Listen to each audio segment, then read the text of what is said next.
Hello, welcome to CCE2. This is your host, Ryan J. Today we start by covering 3 of the latest breaking news events happening around us. Now, as you know, the left has pinned and labeled Trump supporters and Republicans as enemies, domestic terrorists, and threats to democracy. The left has been engaging in a political war against Republicans with their insightful and divisive rhetoric. Watch here as Biden gives a speech labeling Republicans as a threat to democracy.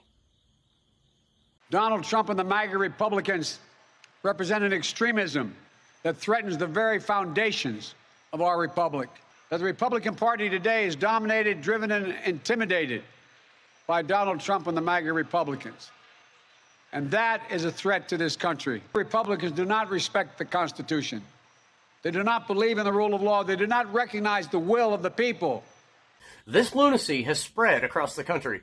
An innocent teen, 18-year-old Kayler Ellington, was ran down and murdered by a triggered Democrat named Shannon Brandt, all over a political dispute, which the suspect in the case claims that the victim was a Republican extremist to his belief.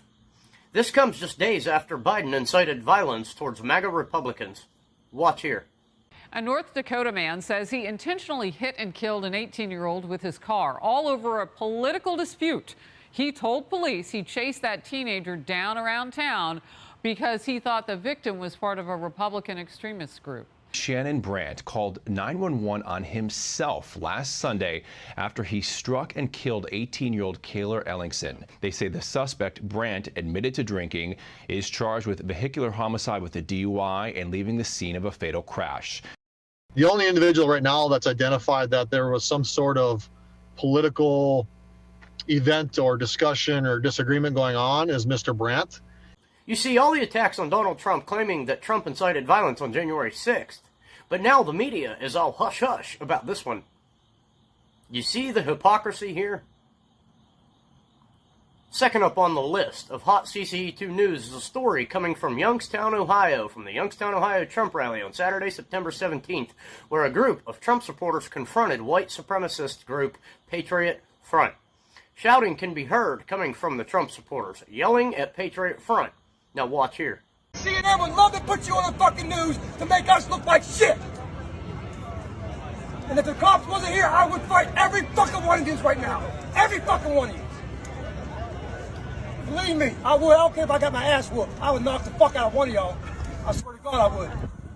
Don't take it. They're racist. They're white supremacists. They're white supremacists. Racist. Not deal with them. They're white supremacists. They're white supremacists. The ideology of the left. You hate blacks. You hate Mexicans.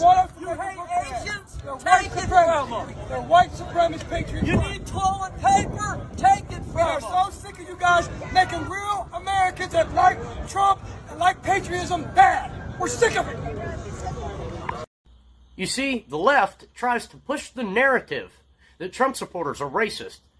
This is exactly what they don't want you to see. This is exactly what they will not show because it goes against their narrative. That's why you'll only see it on CCE2. In other news, it is reported that the Facebook and the FBI are working together to spy on conservatives or anyone challenging the government with criticism. Facebook is sending your private messages and your posts to the FBI, who are monitoring you. To think that this would ever happen in our country seemed unfathomable, impossible. Well, now it's here. It's right on our doorstep. Watch. Is Facebook spying on me? Is Facebook spying on you? Is Facebook spying on all of us? We have to say yes it is, questioning the 2020 election, or it just could mean that you have conservative views. You will be spied upon. Your private messaging with other friends could be sent to the FBI, which the FBI's Domestic Violence Extremism Unit in their Washington field office will take an interest in you. Facebook is spying on them and then turning over their private messages, not just their posts, but their private messages to the FBI. What will get me turned over to the FBI? Any message that is questioning authority, that is critical of the government, those are the ones that their bots, that their algorithms are flagging. Facebook is acting as an arm of the federal government, as an arm of law enforcement. This is the kind of chilling, Stasi-like future that we never thought would happen in America, because America, of all countries in the world, is protected by its brilliant constitution. But what is happening here is basically a subversion or a bypassing of the constitution. Well, that's all the news that we have for you tonight. This is Ryan J. with CCE2, and I'm signing off. Remember, with CCE2, you are on the right side of history.